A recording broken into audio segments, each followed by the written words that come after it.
They ask for very little.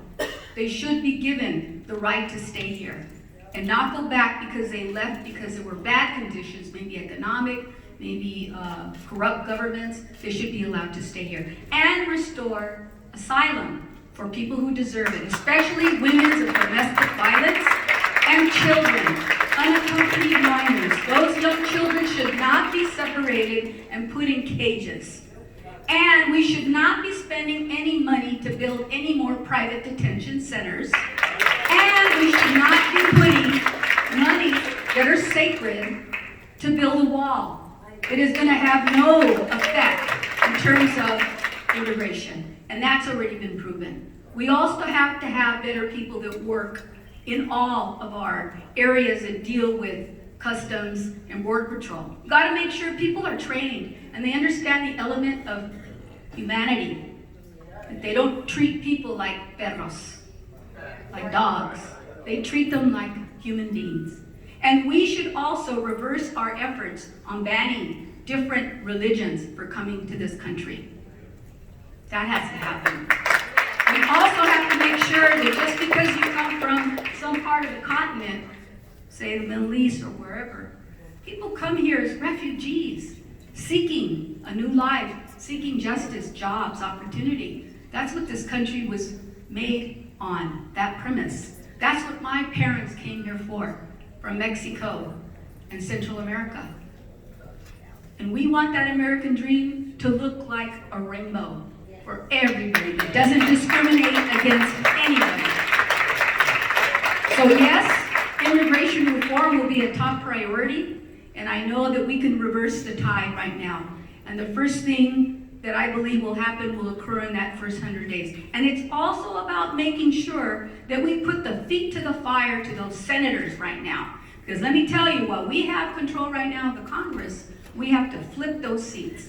And we have to make sure, just like Joe Biden has done, go out there and campaign and help people come out to change the course of this America. Because this isn't their America, this is our America. Thank you. You have 2 minutes for closing. 2 minutes for closing. Okay. Brevemente, muchas gracias por la invitación para estar aquí hoy con ustedes. Thank you for inviting me and allowing me to come and be a surrogate. I'm so honored and pleased to be able to come out here. I feel like I'm at home when I come to Vegas. And I don't mean the Strip necessarily, I mean with the people. I mean with people that I know and that I know Joe Biden knows. He cares very deeply about the quality of life for every single one of us. And I know that he is going to change the makeup of that White House and instill good cabinet members and enforcement. He will back up enforcement, whether it's civil rights, whether it's also protecting the rights of working men and women, but also for people from different cultures and those individuals representing our LGBTQ communities as well. That is very important.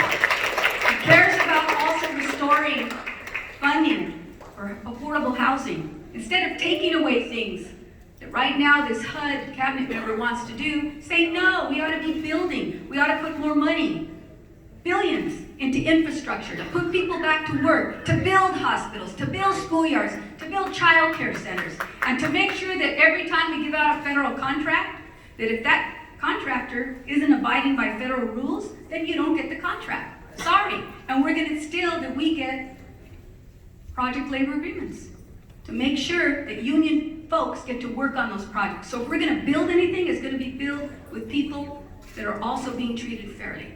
And I think that's the get-go. I think we got to invest in education. We got to clean up our environment. Las Vegas knows how to do that. You have a tremendous grid, solar grid here. Part of that was given by funding from the Obama administration and Biden team. And I know that we can do more. Creating jobs in healthcare for everyone, career ladders for in-home healthcare workers, domestic workers, and making sure that people are not discriminated against. This is our America. That's why we need to support Joe Biden for our next president of these United States.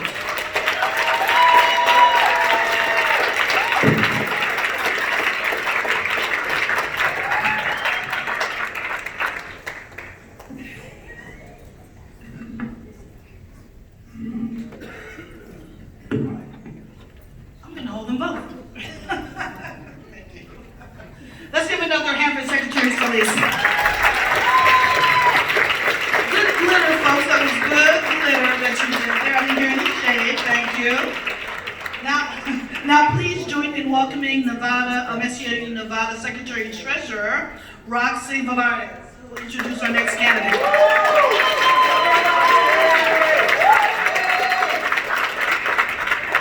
Hello, SEIU. I can't hear you. Hello. Hello, everyone. My name is Roxy Valladares, and I am your Secretary Treasurer. I also work for Clark County and have been a member for the past 8 years. So I want to talk a little bit about this next person that's coming up.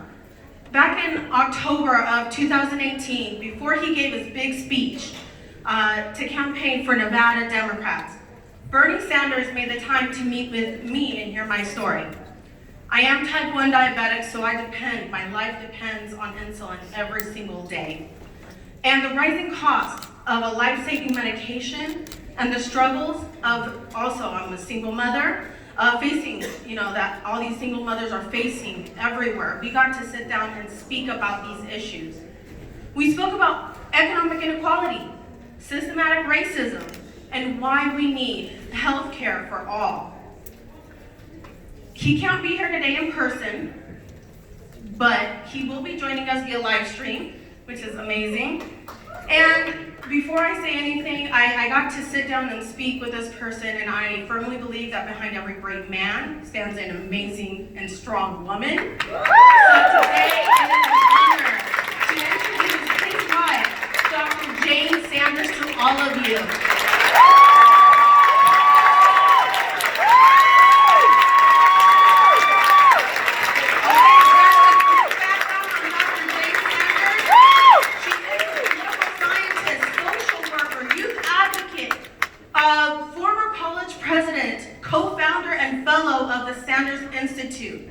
She has served as political advisor and strategist throughout the years to her husband, Vermont Senator and U.S. presidential candidate. Who? Bernie Sanders! Also interesting is that Jane holds a doctorate degree in leadership studies and politics and education. So let's give a nice and warm welcome, SEIU style, to Dr. Jane Sanders!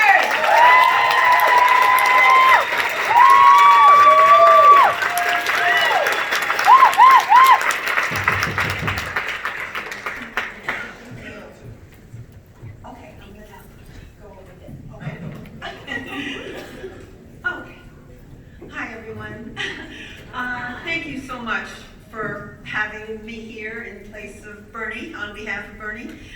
He'd love to do nothing more than be here with you today and not have been stuck in DC. They did get out from impeachment at about 1 today, but he couldn't get here in time. But he is getting somewhere where he can join us in time for your questions. He's fulfilling his constitutional duty as a U.S. Senator in the impeachment trial of Donald J. Trump, and he just needed to be there. But I do want to say I am joined by 2 fantastic supporters of his and supporters of unions, Danny Glover and Gus Miller.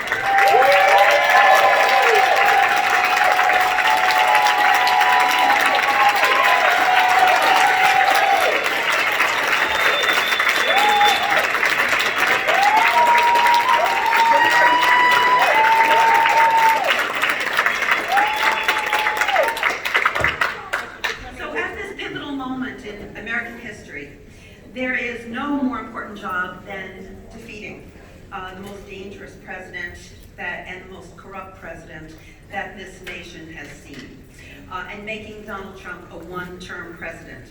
And working together, that's exactly what we plan to do. I'm honored to be here with you at SEIU, representing Bernie today. Your union has always been a leader in the struggle for economic justice, social justice, racial justice, political justice, and environmental justice. And Bernie is proud to stand with you as the most pro-union member of the U.S. Senate. He's on more picket lines than I suspect all of the other presidential candidates combined. He is pleased and proud to be the first U.S. Senator and the first presidential candidate to express his strong support for the Fight for 15, the union movement led by the SEIU.